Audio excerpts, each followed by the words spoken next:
Hey, what's going on, guys? Herman Stevens here. Kind of wanted to make this video to sort of discuss the Istanbul Turkey event that's happening on June 12th. So just some backstory for some of you guys that may or may not have been following along. Engen's done pretty well this year in organizing some really high quality events. The last one, he had an 8-man shootout at approximately 176 pounds. And I think the combined accolades of the group was somewhere like between the 8 guys, I think there were 100 WAF titles, EAF titles, Asian titles, etc. So just extremely top tier talent. And I think Engen had been trying to figure out how to do another event. And I think there were multiple posts he made about fundraising and that sort of thing. And, you know, I kept telling him to, start a GoFundMe.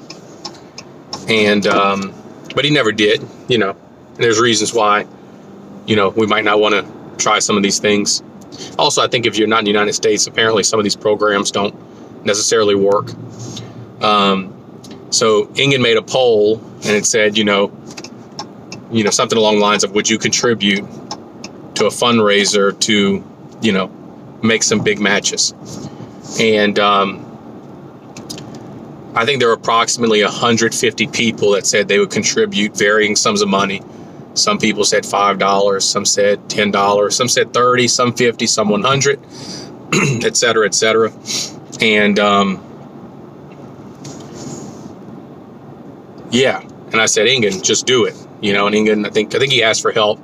And I said, okay, I'll go ahead. I'll start the GoFundMe. And so Engen Terzi, myself, Josh Grant, and Derek Smith have been doing some fundraising to put on this East versus West event. And I told Engen from the start, I said it has to be East versus West matches.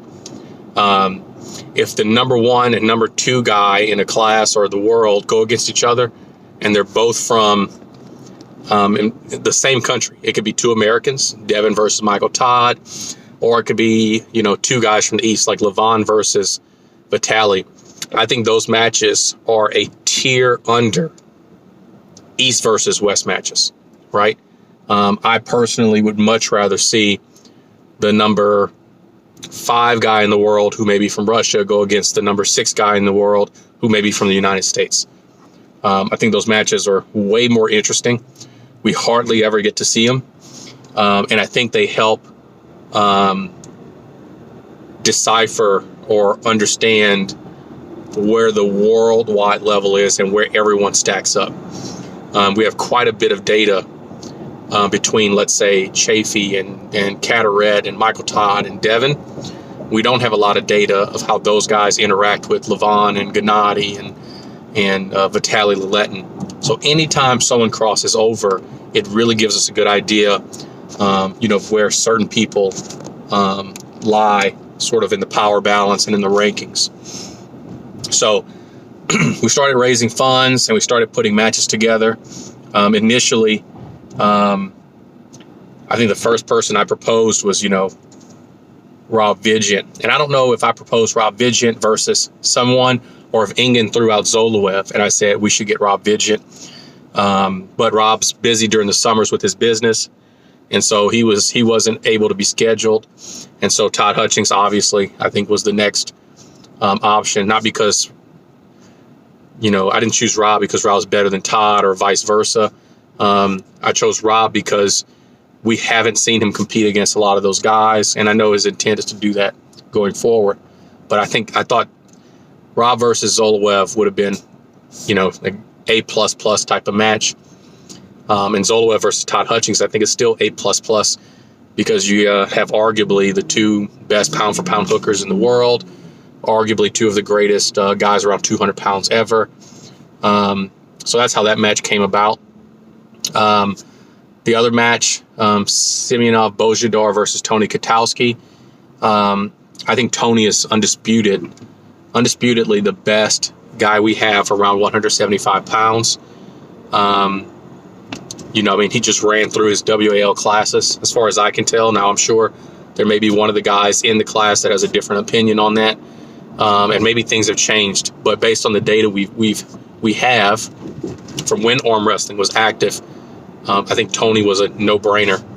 And then Bojidar, I mean, it's just ridiculous, right? So I think that was another easy one to make. You guys already know about Matt Mask and Hermes Gasparini and how that match started and all the drama. That match was actually scheduled before any of the fundraising, so the fundraising actually has nothing to do with that match. We sort of piggybacked and tagged along to that match, which is the actual main event. And there's some other matches there. There's Sarah and the lady from, man, this phone mount's not that great. Sarah and the lady from Georgia. You have a match with Ezra, Turkish lady, versus another individual that I'm not really familiar with.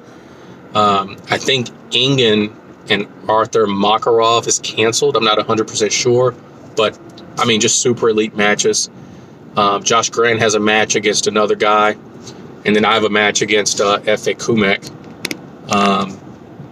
And Ingen, Ingen said, you should have a match, right? And I really didn't want a match. Coming off of injuries, I have elbow problems stemming from 2018 and 2019. I have nerve issues that I've probably dealt with for maybe 7 years now. And man, this phone mount. And so, although I think at this time I feel really good, I feel really strong, I still haven't put together like a full training camp to completely, test out where my elbow is and push it to the limits. But Ingen said, hey, you should have a match. And I told him, I said, I don't want to disrespect the stage and, and misrepresent the United States and look bad because I'm not 100%. And I damn sure knew I wasn't ready to pull someone like Kochak. But Ingen said, no, you should pull. I got someone for you. He said, how much do you weigh? I said, I'm 235. He said, okay, I got a guy. And I think he's 260, maybe 270. And Ingen said, yeah, he's bigger, but he's not that experienced. And I looked the guy up. And apparently he was competing at Worlds and Europeans in 2018. And I think his highest placing may have been 10th, which is not necessarily that great. Not that I could do better. And but I've never seen anyone take his hand. And for someone that's not that experienced, he's at least been pulling for 3 or 4 years, which is more than enough time if you have really good strength potential, which the guy obviously does. And, if you are representing Turkey at the European Championships and at WAF Worlds, I mean, I think he must have won nationals, right? Or placed second at nationals. I can't believe that Turkey has all these great 154, 176, 200-pound guys, and they just don't have a good 242 guy. So I don't know if he's the best 242 guy in Turkey, but he has to be really good.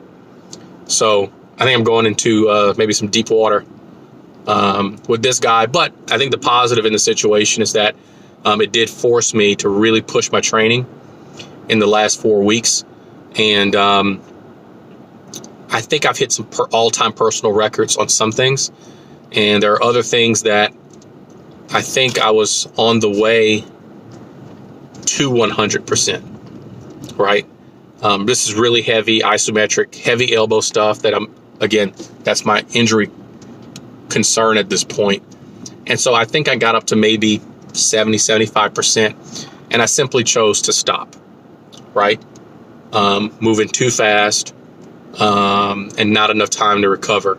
So I said, it's better that I just show up as healthy as possible, as opposed to proving that I'm as strong as I've ever been, or that I'm as strong as I was. So I haven't confirmed that I'm as good as I was. And even if my strength is there, I don't know that I necessarily have the confidence. I don't know if you guys have seen some of the matches I've had with Wayne, where I'm in like break arm position, and I don't break arm position. That's kind of what is that anyway? But I'm in some really bad positions. And although I was able to hold Wayne for an extended period of time, I never really felt like felt comfortable that I could really offensively drive in that position, which normally I have no problems doing. So I'm not really sure how that's going to play out, but I do feel good. Now, about a month ago, I woke up with like a neck thing. I slept wrong. And as that healed over the course of a couple days, the rest of my entire neck was just like tight, right? And really aggravating, but no real impacts to strength. However, I do, again, have a history of neck issues, and I've got a history of nerve issues in my neck that do impact, or that does impact, my arm wrestling abilities. And so the neck thing just kept nagging me, never really went away. Once the neck tightness went away, then it was like obvious I had like an actual strain running from like my lower trap all the way up my neck. But again, you just power through. Over the course of this past weekend, I noticed that it just was not going away. And in my opinion, it was just getting worse. So Monday I went to see a chiropractor, and my neck's bad, right? So my neck is perfectly straight, which is not good. You want to curve. I had like nerve irritations all the way down my spine due to a straight neck, a straight lower back, and maybe a couple like twisted or rotated vertebrae. Not necessarily the end of the world, but not ideal if you want to be an athlete and demonstrating peak strength and that sort of thing. So did an adjustment on Monday, and my thought would be you get the adjustment, you get things in alignment, and it would allow my body to heal the neck issue over time, maybe a week. Now that wouldn't fix like the major issues like the curvature and that sort of thing, but it would fix the nagging injury. Well, that neck issue is completely gone now. Like I do not feel the neck pain at all. It was gone that evening. So that was kind of interesting how quickly that healed up. And this morning I went to a second adjustment. Okay, let's try this again. Excuse all the ums. I don't know why I do that. We left off at the neck injury. So I went to a second adjustment this morning, and good stuff. A lot of ridiculous pops. I mean, I probably should have made a YouTube video of it. Did the neck cracking to the left, to the right, mid-back stuff. And then the most interesting one was him putting me on a table and using a neck harness to literally like stretch my spine. And it almost was like the chiropractor was cringing at just how much popping there was going on, or how much compression there was, or how much movement he was generating. So that's all good stuff. I think ultimately I'm going to show up much better in Turkey than I would have expected, and probably much better than if I had not had the neck injury, right? Because if I didn't have the neck injury, I wouldn't have sought the chiropractor, and I'm sure there was some just trapped strength via the nerve issues. So that's that. As for the overall fundraiser, our GoFundMe has approximately $9,500 in it. I think to run this event as we currently have it set up, we need approximately $11,500. Engin has some sponsorship in Turkey. I think that's closing the gap, but we could always use more. Any excess funds are going to go towards future events. So of the $9,500, we have less than 200 donations. One of those donations is Derek Smith, and that was money that he raised via his fans to go to some type of a trip.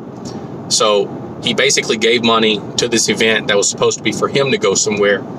And so I find that very honorable and selfless to do that. So ultimately, under 200 donors. I don't know how many donors contributed to the $1,100 that Derek raised, but I bet we have less than 250 total donations, making up the approximately $10,000 So that would mean the average donation would be somewhere around $40. And I know some people gave 100, some people gave 200. I think one or two people maybe have given $1,000. So, but overall, average donation approximately $40, approximately 200 donors. On the original poll that came out, 150 people said they would contribute. And what's interesting is that I know that a lot of those people didn't contribute, and I don't care. Like, I guess I do care in some sense, but if people don't have the money, no big deal. If people have the money and just don't want to contribute, no big deal.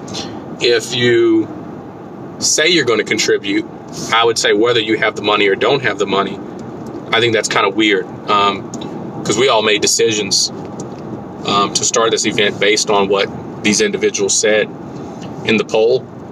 I messaged a lot of those people. I didn't get replies from a lot of them, and I'm sure, like, I'm not friends with them, so my message probably went to a new message request box that maybe people don't always check in Messenger. So kind of weird, and I think there have been people I've talked to directly that said they would contribute, like literally told me, and they still didn't contribute. So not really cool, but whatever. People do what people do. But yeah, so this will mostly be, a fan-sponsored event. I volunteered my flight. I volunteered my hotel, my housing. I volunteered my food. Ingen wanted to put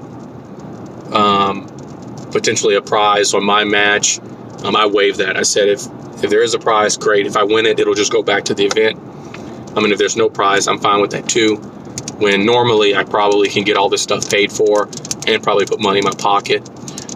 Josh Grant's doing something similar. So, and Ingen's coming out of his pocket also. So very interesting event. I don't think there's ever been an event, I think, to this extent, especially considering it's arguably one of the greatest cards, I think, to ever be assembled. And that's not because my match is on it. You can take my match out. I'm talking about the Hermes versus Matt Mask, Todd versus Zoloev, Tony Kotowski, and Bojidar, Sarah, Ezra, etc. So very interesting stuff. Again, we still need a few bucks, so I'd appreciate it if you guys can contribute.